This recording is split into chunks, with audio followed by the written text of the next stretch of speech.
Ku danna mana subscribe a tashar ta Kowa TV. Hello guys, happy new month.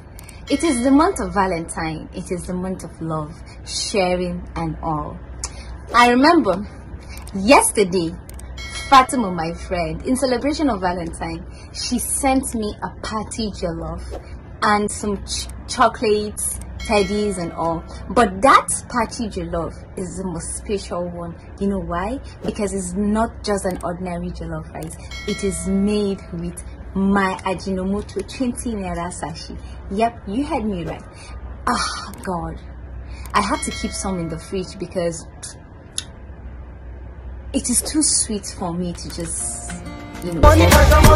Yeah, I take it out the lasha money, lasha money, lasha money, lasha money, lasha money, lasha money. Yeah, I take it out the lasha money. Kido no be like tana da yan samari just karka manta wannan gaidin na fa bata money. Eh, kawai ka bata, ni kido zana ganta. So nake na samu phone number wata kawanta. Haba fa kido karka sa ta kashe kanta just ka san mace ce kuma rauni bagare ta. Jiya ta kira ni ma bata da hoda. Wai na zo cikin Republic ne mata order. Okay, na tina galdin na da Land Rover but tana yawan kira na wai in zo in bata roba. Haba DBB ma guy ke take easy.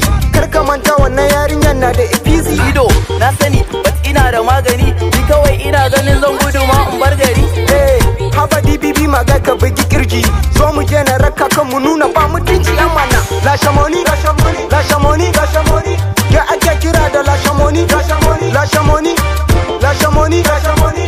Ya ake kira da lasha money, lasha money, lasha money, lasha money, lasha money, lasha money. Ya ake kira da lasha money, lasha money, lasha money, lasha money, lasha money, lasha money. Ya ake kira da lasha money. Ta lashen kuɗi na kido ta saka ni wahala.